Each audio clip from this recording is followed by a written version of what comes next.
Yeah, it was really heartbreaking. But it was one of those things where when the world's trying to tell you something, you've got to kind of follow it. And I don't know how I got out of that situation, the COVID situation back in the UK, but to watch what's happened over the last 12 months there has been heartbreaking for not just people in my mates in Liverpool, but for everyone I know in the UK. So, I don't think there's any better place in the world to be right now with this COVID situation than in Melbourne. So from something terrible, something quite amazing's happened. So very lucky. This is the Deep in the Weeds podcast.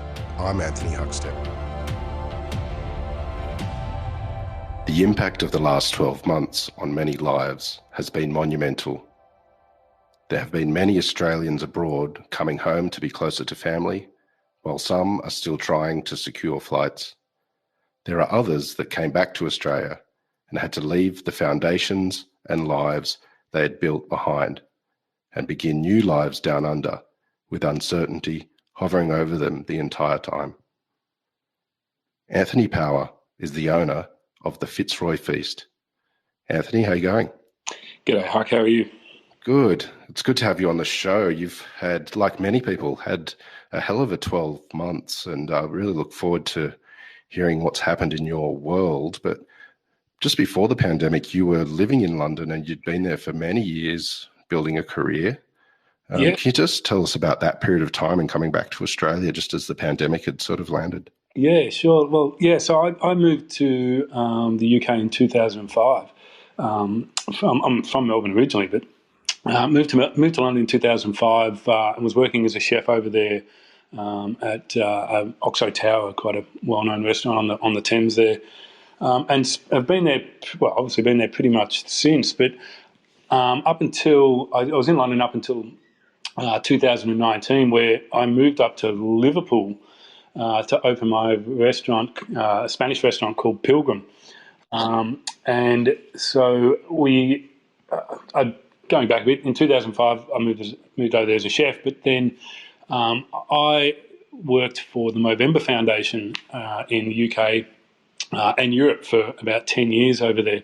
A couple of my high school buddies here in Melbourne came up with the idea for Movember back in 2003, and I was one of the original 30 guys who took part in the first moustache growing campaign here. But in about 2007, it started to pop up in the UK, and people, obviously, if anyone knows Movember, knows the meteoric rise and popularity of it. So I kind of stepped out of the kitchen for about 10 years and was doing all the events and I guess the community engagement, and I ran some of the European campaigns.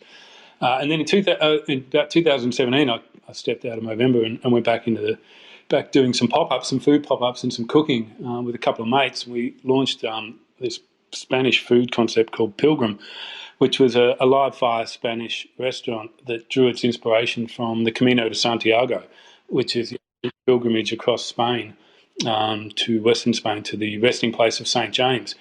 And the concept behind Pilgrim was essentially that the menu would follow a specific route of the pilgrimage.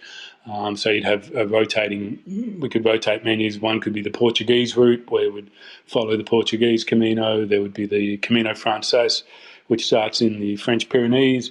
There's the Camino Madrid that starts in Madrid and all meander through Spain across to Western Spain. So that was the concept behind Pilgrim. So we did a couple of pop-ups, sold out pop-ups in London, and then we appeared on the Netflix program, The £1 Million Menu, which is kind of like a Shark Tank style kind of reality show, where it's just for food concepts and restaurant concepts, where you kind of pitch the idea to a bunch of hospitality investors, and hopefully your idea sticks and you can get some funding. So we appeared on this Netflix show and kept making it through, and made it through to the finals, appeared on the show, and then eventually won. We won the significant investment to go and open a restaurant from this restaurant group that was based in Liverpool. So we packed up and moved to Liverpool and opened our restaurant in June 2019.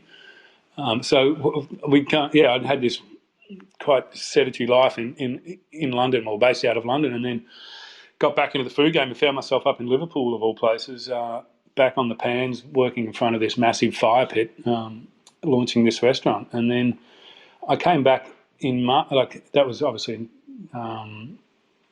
20. Yeah, I came back in March last year to visit some family and do a couple of pop-up pilgrim events here in Fitzroy. And came back for a couple of weeks and then got stuck. He came back on the 9th of March and sort of flew in just before all the shit hit the fan globally.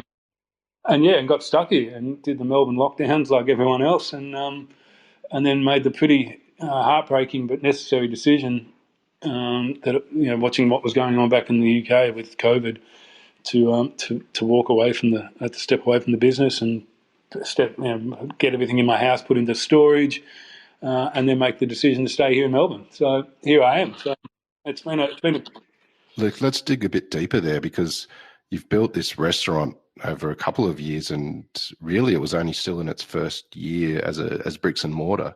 yeah. And you've had to let that go. Take us through that whole process. Was that quite a hard thing to do?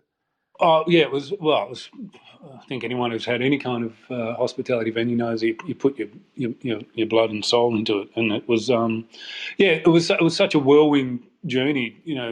The actual going on this. We'd done this pop-ups in London, and then we were looking for a site in London to try and do something more significant, a bit more of a residency, and we couldn't find anywhere. They were all ghetto kitchens in old pubs, and then it was we almost thought it was time to give up on Pilgrim altogether. We just didn't think, because we didn't have any money to start a restaurant. We had this brilliant idea, but we just couldn't. That's finding the money to get to the next level. And then this guy who works in PR, he said, "Have you guys seen this £1 million menu? You should apply for it." So we're like, "Oh shit, I don't know. It's a reality show. I don't. Do we go on this? But fuck, it looks a bit lame." And then we were like, "Look, let's give it a shot." And they rang us back within about 5 minutes. And like, this concept's brilliant. We want you on the show. You go into went through the whole process, and then within about a month, we were on the in the final stages of this show, and then appeared on the show. And this guy who owns about 10 pubs and restaurants up in and around Liverpool basically said to us, "Look, we were seeking £500,000 of capital to open our bricks and mortar site in London." And he's like, "Look, I don't have the money to give you, but I'm building this massive food market, food hall up in Liverpool. On the mezzanine levels, a 60-seat flagship restaurant. If you guys want to move to Liverpool, I'll build you the restaurant. And you guys just walk in, you tell us how you want it, and blah blah blah." So it was an offer that one of those offers too good to refuse. So we literally packed up our lives in London and moved up to Liverpool, myself and my two mates, that was it. And then after a couple of months, the restaurant opened. We were a little bit more kind of, I'd say, not fine dining, but certainly the Liverpool food scene, while it's burgeoning and there's some really great places, we certainly were a bit of a shock to the system there. We were selling Galician ribeye beef, kilogram steaks for £90, like the 15-year-old ex-dairy cow, magnificent produce. So we had a real battle on our hands to sort of educate people about what we were trying to serve at Pilgrim. And then it went brilliantly well. Within a few months, we'd garnered a couple of massive reviews in the Guardian and the Times, and then we were awarded the Michelin Bib Gourmand in 2020, and the only Liverpool restaurant to get one. So by the end of 2019, we'd hit the ground running. We'd taken Liverpool by storm. We were working, as you do, massive hours, but loving it. And then 2020 rolled in, and winter in Liverpool was a bit quiet. So I took the opportunity to get out there and get out here, I should say, and come and visit family and friends, and then it just went to shit. So it was really heartbreaking.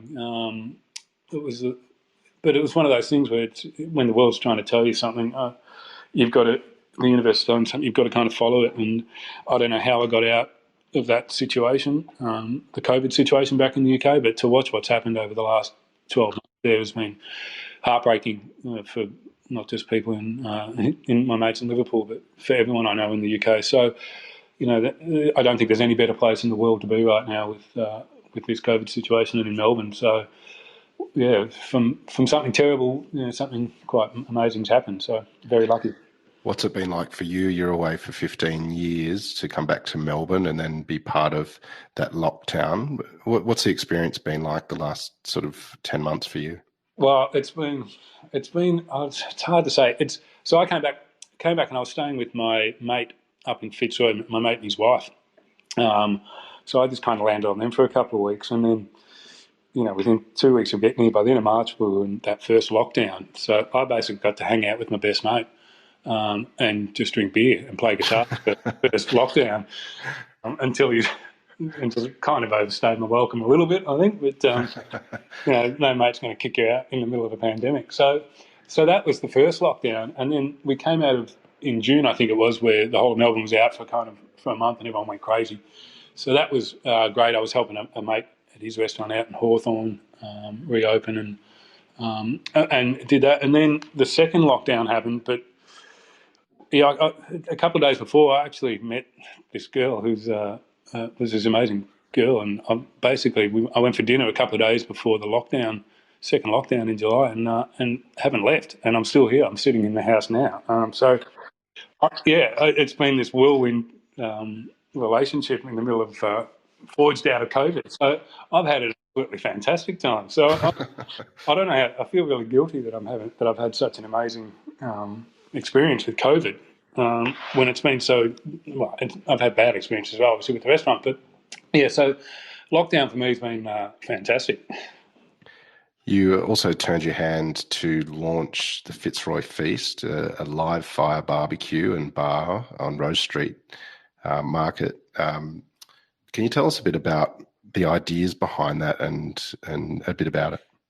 Yeah, so I coming out of lockdown, obviously I needed to do something, and Adam. I went to school with Adam Ferrante, who's the owner of Rose Street Artist Market. And I've known him since high school, and we've worked together before on a few different projects. And when we were coming out of lockdown, there was all the restrictions with how many people were capped inside in all the Melbourne restaurants. Some of these smaller restaurants, neighbourhood restaurants, only had room for a dozen people, and a lot of them didn't have outdoor space. So the idea behind Fitzroy Feast was pretty simple. We were like, well, Adam's got the Rose Street Artist Market is that outdoor courtyard. The idea was we were going to do basically a little food market and offer space for people, restaurants and chefs to come and cook, because they didn't, if they were lacking outdoor space or dining space with the restrictions on patrons.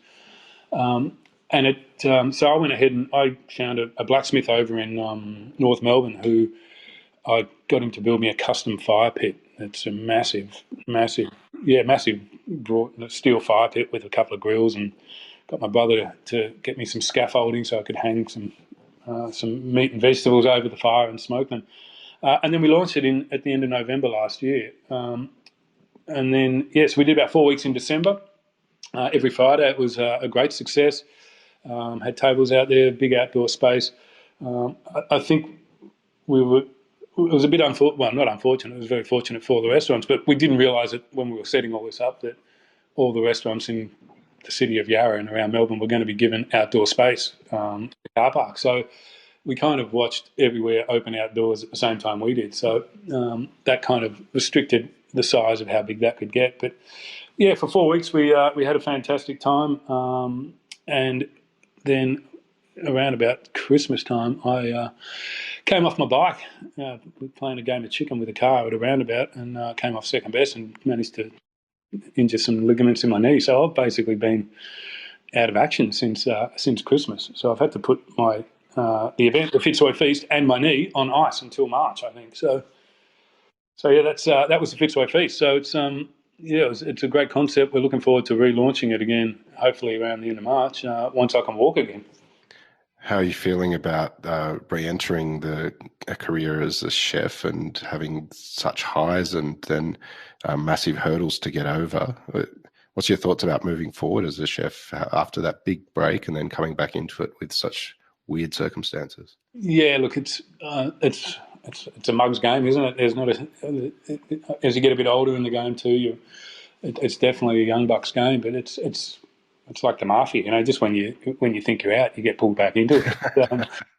And it's an incredible career to have. Like, food for me has allowed me to travel the world for the last 25 years, essentially. So I've and I'm sure a lot of chefs and even a lot of front of house hospitality staff, you can drop us anywhere in the world, in any city in the world, and not only will we survive, we can probably thrive.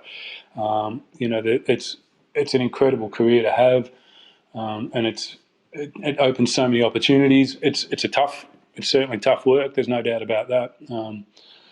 But yeah, coming back into it, I definitely like doing my own thing. I think that's one of the great things about food is that there's really no limits to your creativity and what you can do with it. People love, especially in cities like Melbourne and London, people love that experience of eating out and dining out and going out for beers. And so yeah, it's it's certainly scary as you get older, going, shit, can my body take it anymore? I'm 48 years of age now, and I've trashed my body like most chefs have for a long time, and it certainly takes its toll doing long hours. But at the same time, I love it, so it's exciting at the same time. You mentioned how important food is to your life and being drawn back into the industry, but what drew it to you in the first place? Well, I kind of fell into it. I spent about a decade floating between Canada and the mountains of Australia and New Zealand. I left Melbourne when I was in 1992, I think it was, to go on a working holiday visa to the Rocky Mountains, having never seen snow, and fell in love with the mountains and snowboarding back in the early 90s, and literally spent the next decade trying to do everything I could to spend as much time on the mountains and traveling as well. So I kind of started out, dishwashing essentially, and back in the early 90s, and making pizzas at restaurants and things like that. And then slowly, as I continued to do that, worked my way up from sort of being a commie chef all the way through the ranks until kind of 2005, 2006, when I was in London at Oxo Tower, sort of heading up a brigade of sort of 40 to 50 chefs in a really big, well-known restaurant. So I kind of fell into it. It allowed me to keep travelling. I could snowboard all day and work at a restaurant in the evening, which allowed me to, one, not only make money and ski all day, but you also got fed. So your money went further as far as going to the pubs for a little bit of après ski. So yeah, I kind of fell into it through lifestyle. It afforded me a lifestyle that I wanted to pursue, and the same when I went to London. It was I went to London to work as a chef, and it was only when Movember sort of started booming, that I was able, and very fortunate to be able to step out of the kitchen and go and work on Movember for close to a decade. Chefing isn't the only interest that you have in food. You also co-founded Root and Bone magazine with a couple of mates. Tell us about that magazine and what you're doing. Yes, so Root and Bone's a free quarterly magazine, food and drink magazine in London. That started with three mates back in, I think, 2013. We had all worked together on the Movember cookbook. We published a Movember cookbook called Cook Like a Man. Back over from sort of 2010, we did a couple of little cookbooks that were then merged into one and published by Pam Macmillan. So the four of us had all worked on this Movember cookbook, and then we worked really well together. We had some really great ideas for articles, and we were pitching some of these articles to some of the traditional food media in the UK, and they didn't really want to touch us. We had some pretty out there. Some of the first articles we pitched were, and we tattooed a pork belly with squid ink. We took it to my tattooist, and we did some really crazy stuff. Basically, we cooked noodles, ramen noodles, in a laundromat dryer. We're just really out there, kind of fucking crazy articles, but no one wanted to touch it. So we're like, bugger it, let's just start our own magazine. And we kind of based Root and Bone very closely off Impress and Beat magazine here in Melbourne. How they're delivered weekly, and in every cafe, and everyone picks them up.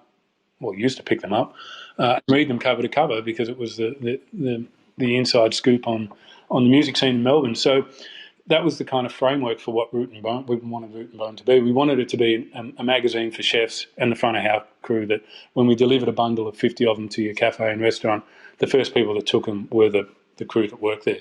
So it was a real no-nonsense rock and roll style little magazine that very quickly grew in popularity. I think now we're up to issue 22 over the last sort of 6 years. And I think there's 35,000 copies printed every quarter and distributed across probably 500 to 600 key stockists and distributors and cafes and restaurants around London. So it's a real industry-focused magazine, and it's a lot. And we had a lot of fun with a lot of the articles. We kind of had editorial freedom, so we could print what we wanted and however we wanted it, which I think resonated with the industry. So, but yeah, a lot of fun.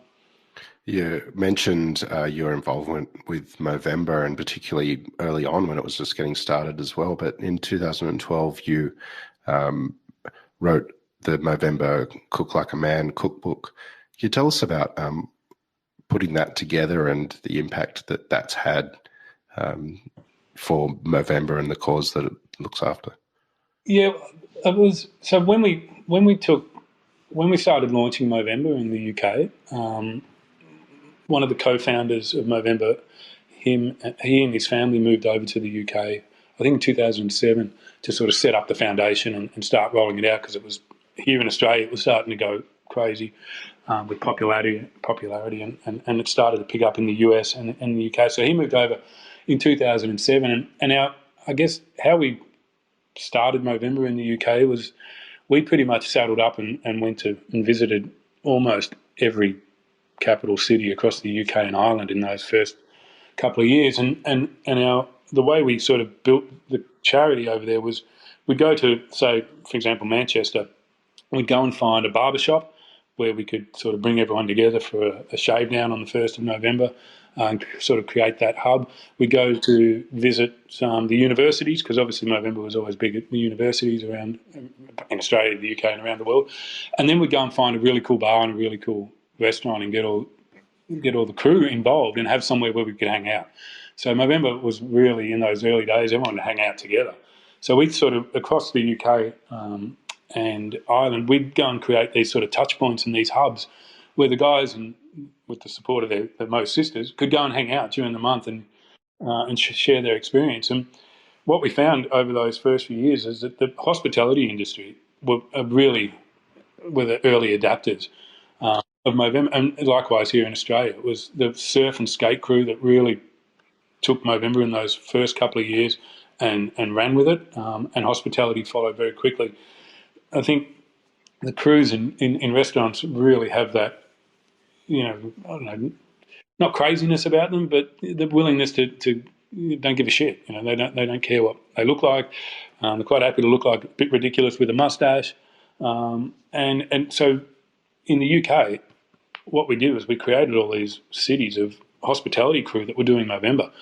And then over the next few years, all these restaurants and bars would all have their own Movember events, and we'd help support them where we could and, drive all the traffic towards them. And then we decided to do a couple of little, like A5 cookbooks, where we'd feature some of these Mobro chefs and restaurateurs and bartenders around the UK and Ireland that were doing Movember. So we put together these 3 little books, more as a kind of internal campaign project. And then in which was an incredible amount of passion and time and effort from everyone who got involved and got behind the cause. And then in 2012, Pam McMillan brought all the content that we'd shot over the 3 years prior and put it all together and made a hardcover Cook Like a Man cookbook. And I think it sold somewhere in the vicinity of about 30,000 copies. But it was just awesome. You could see obviously all these chefs with massive mustaches, and it was a real kind of, it really tied into that Movember creative that was each year, the real sort of gentlemanly behaviour. And a Mobro and is a gentleman and a giver of time and energy and recipes, and he's nurturing, and he looks after people with good meals and brings people around the table. So yeah, it was just one of those perfect matches for what Movember was about. And a hell of a lot of fun going around shooting it and eating lots of good food. What sort of impact has Movember had, and how much money have they raised? With it's a global thing now. Can you give us a scale of the impact that it's had? I've been out of Movember for a few years, but I think there's been something like it's operating in around about 21 countries officially. I think there's been over 5 million people who have participated and signed up at Movember.com, Mobos and Mo Sisters over the years, and I'm not sure the exact figure at the moment, but it's somewhere above 1 billion Australian dollars has been raised. The Movember community, and I remember from when I was working there. I think Movember funds something like 1,200 research programs around the world for men's health, which is obviously prostate cancer, testicular cancer, and male suicide prevention. So I think it's the largest men's health charity in the world at the moment, and it's doing some incredible things. There's obviously men's health had been completely neglected for generations, and it came along at the right time, and I think it's having a massive impact. Guys now especially, are a lot more conscious of their health, certainly their mental health as well. There's still a long way to go, but I think it's been a fantastic catalyst for getting men to have conversations, which was fundamentally the problem. That men don't really talk about their issues and have a head in the sand approach to their health, which is detrimental to our health. We tend to present late to doctors when there is a problem, and when it comes to things like prostate cancer and mental health, that can be very, very, very unfortunate, because presenting too late is usually the problem. The hospitality industry is renowned for mental health issues and, as you say, not addressing them as well, particularly male chefs. But everyone in hospitality, it seems to be a really hard industry to work in, and unrelenting and long hours. How do you see the industry now compared to back when you started in regards to mental health? I think it's come leaps and bounds. I was looking actually just last week at some of the mental health, hospitality and mental health initiatives, like the White Jacket Effect and a couple of others that have been operating here. It's great to see. I think there's not a chef on the planet who hasn't gone through some pretty tough times. It's can be a pretty brutal environment in the kitchen, and same in front of house and bar as well. That work hard, play hard ethos of finishing at 11 o'clock and needing some pretty stiff drinks to kind of calm you down is quite normal. But I think it has come a long way. I think people are recognising that if you're going to work 60, 70 hours a week and then be medicating yourself with lots of alcohol and drugs and things like that, you're burning the candle at both ends. So it's great to see these initiatives popping up. There's a couple of great ones back in the UK as well. I think there's room for more, and it's actually something that I personally want to start building here, as long as I'm here in Australia as well, because I think there's no doubt about it, whatever industry it is, your mental health is key. When you're happy, or when you feel much more productive, you're more motivated, it's the knock-on effect for your physical health is huge as well. So yeah, I think it's come a long way. There's still a massively long way to go, but the conversations are there, and as long as that's happening, it's not going to go backwards. It can only go forwards. So bring it on. You mentioned a little earlier that your love for food and the importance it plays in your life drew you back into the industry. Can you tell us a little bit about your food and the way you like to cook? Well, I'm a bit of a jack of all. I'm not classically trained. I didn't do an apprenticeship, but having worked in 50 odd, 60 odd restaurants in my career, I've sort of gleaned everything. I was a sponge for everything I could possibly see and learn. I love simply cooked and prepared food. Obviously, the Spanish food's probably my favourite, having been in the UK and for the last sort of 15, 16 years and spending a lot of time and having a lot of friends over in Spain. It's a mecca for me. I can't, weekend trips to Barcelona and tapas in Madrid. So for me, I love Spanish food. Getting back into coming out of Movember and then getting back into the game, live fire cooking was the big thing. Everyone was cooking over coals. So that's where I've kind of focused my sort of style for the last 3 or 4 years has been trying to master the flames and tame that beast. And it's been a baptism, literally a baptism of fire, pardon the pun. But it's just such a whole nother world to cooking. There's the flavour nuances from different woods and different smokes and smoke profiles, and it's a beast that you're not cooking with gas where the fire doesn't stay the same. You light it at the start of the day, and the whole kitchen hums in unison with that fire. At certain times, it's right for smoking tomatoes. At other times, it's great for charring courgettes or zucchinis and things like that. So it's this never-ending beast that just evolves throughout the day until sort of 5 o'clock when you fire that thing up good and proper for service. So you've got it's just an incredible medium to be playing around with, and I think that was for me what really got me excited coming back into cooking was the notion now of working on a section, on the pans and working on a solid top and doing a sauce section or fish section. I don't mind doing, but put fire underneath it and it's a whole different kettle of fish. It's so much more fun. It's brutal, it's hot, it's intense, but it's I don't know, it's hard to describe. You returned here in March last year to host some pop-up dinners and see family, and you ended up getting stuck here. That wasn't your plan, but after the last 10 months, what's your plan moving forward? Do you see yourself staying in Melbourne, going back to London? What are you thinking? Well, I don't think I'll be going back to London. I don't think international. Well, I've got dual citizenship, so I can go, but it's not necessarily the going; it's the coming back. I don't like the idea of not being able to get back into Australia. I was very lucky that I got here in March just before it kicked off. I was watching on the show on TV the other day about they've increased the quotas from 4,000 people a week to 6,000 people a week, and I thought to myself, had I not come back in March, I probably would be one of those people right now stuck over the seas, still desperately trying to get back. Pilgrim, the restaurant in Liverpool, has been it opened for a couple of months in summer, but it's in lockdown like everywhere else in the UK. But for me, I think Australia, I'm really excited to be back in Australia. I think I'm definitely here for another year. I'm tossing up now what to do. I want to keep doing some of these events. Definitely want to do something more with the Fitzroy Feast and collaborate with some other chefs. I'm keen to look at doing a mental health event as well for the hospitality industry. And then I'm literally looking yesterday at going interstate. I'm like, I don't know if I want to spend another winter in Melbourne. So I think I was listening to one of your podcasts with the chef from Noosa.